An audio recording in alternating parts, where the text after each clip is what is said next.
Buenos días, ¿cómo les va? ¿Saben qué elegí para abrir hoy? Una de las notas de las entrevistas que más me gustó de lo último que leí. Una entrevista del colega Javier Lorca de Página 12, que además la desgrabó muy bien. Lo quiero citar y se lo dije a él porque el arte de desgrabar no suele ser, en términos de bien hecho, frecuente en esta profesión. Bueno, Lorca dialogó con Roberto Fogliari. Fogliari es doctor en filosofía y profesor de la Universidad Nacional de Cuyo y desarrolla estas ideas en su libro La alternativa neopopulista. ¿De qué hablamos cuando hablamos de populismo? Bueno, algo hablábamos citando a Casullo, ¿no? Con aquella nota, con aquel artículo que había hecho sobre Kirchner en 2002, cuando Kirchner ni siquiera era un candidato, ¿no? Miren qué interesante. A mí sobre todo me resulta muy interesante lo que señala en torno de cierta oposición, o sobre las características etiológicas de cierta oposición. Dice Fogliari: la democracia neopopulista es incluyente de la plebe, de los de abajo, de los marginados del sistema institucional liberal. Un sistema que para considerar a alguien como ciudadano necesita asignarle competencias de escritura y formalidades ilustradas que los sectores pauperizados de Latinoamérica no tienen. La llamada democracia liberal tiene poco de democrática en tiempos de globalización. Es simplemente la fachada gestional de las políticas del gran capital internacional. Al no concentrar poder político y sostenerse en un pluralismo chirle y formalista, la democracia neoliberal se somete a los poderes dominantes y convierte a la política en esclava de los poderes fácticos.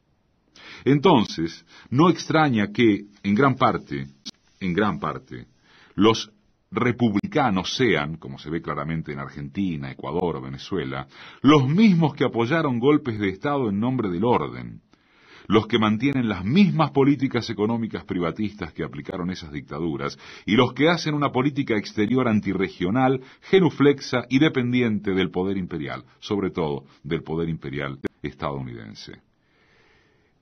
Lorca le pregunta si una de las características de los populismos en general es la interpelación o relación directa del líder con el pueblo. ¿Cómo incide esto en sociedades de masas que están profundamente atravesadas por los medios de comunicación?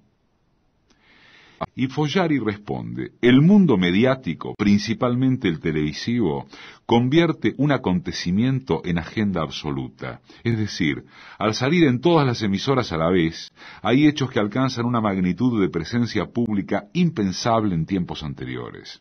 De cualquier modo, el líder populista no se hace en la TV. Esa es otra diferencia, ¿no?, con el líder demoliberal. Basta ver el caso de Kirchner, muy renuente a la televisión.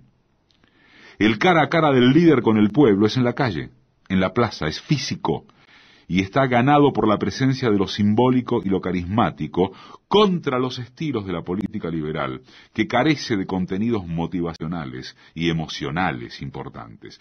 Por supuesto que la presencia de los pobres, los desplazados, los desheredados, los cabecita negra en la calle, molesta a las conciencias ilustradas y a las clases altas, y aparte de las clases medias.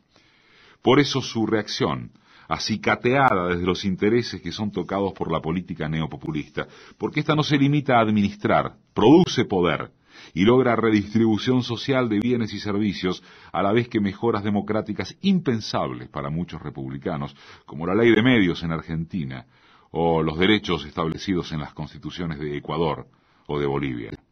Siempre digo, a propósito de las particularidades, y esto me parece muy interesante por parte de el pensamiento de Fogliari, repito, es doctor en filosofía y profesor de la Universidad Nacional de Cuyo. El libro es La alternativa neopopulista. Dice: siempre digo que los argentinos que dicen estar con Chávez y Evo, pero contra los Kirchner, lo dicen porque no toleran las impurezas de cualquier realidad política. Conozco bien Ecuador y también Venezuela, y estoy seguro de que si vivieran allá, estas personas serían kirchneristas y antichavistas. Porque, más allá de las diferencias retóricas, socialismo del siglo XXI, de lo cual no se habla acá, el parecido de los modelos es enorme, incluso en las falencias y limitaciones que tienen estos procesos. No en vano, los presidentes han sido muy cercanos entre sí, y nadie puede creer que estas afinidades se basan en desinformación. De cualquier modo, si en algún momento parecía claro que Correa o Chávez tenían mucha más radicalidad que los Kirchner, hoy eso es muy discutible. La ley de medios de la Argentina es mucho más pluralista y descentralizadora del poder mediático que la propuesta ecuatoriana, por ejemplo. Eso sí, Argentina no ha querido o no ha podido establecer una constituyente. Tiene una política exterior menos frontal en sus diferencias con Estados Unidos, y en el armazón de su fuerza propia tiene el problema de que el peronismo resulta central, y ciertamente no todo el peronismo es kirchnerista. Termino rescatando lo siguiente de Roberto Fogliari. Con la muerte de Kirchner nace la posibilidad de un mito. Habrá que ver en cuánto es capaz de resimbolizarse su figura hacia futuras contiendas populares.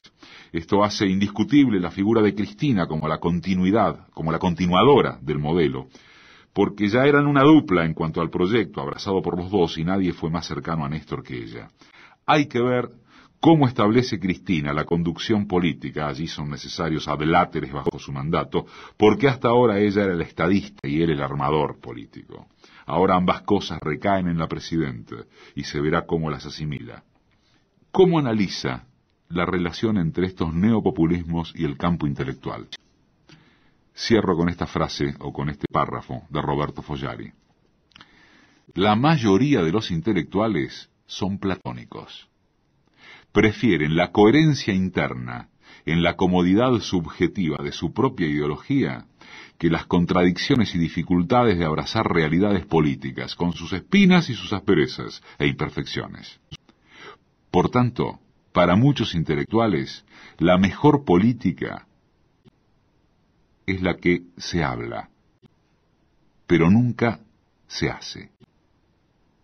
Y se habla sin saber, porque la política jamás es una extensión directa ni de las propias intenciones, ni de las nociones teóricas.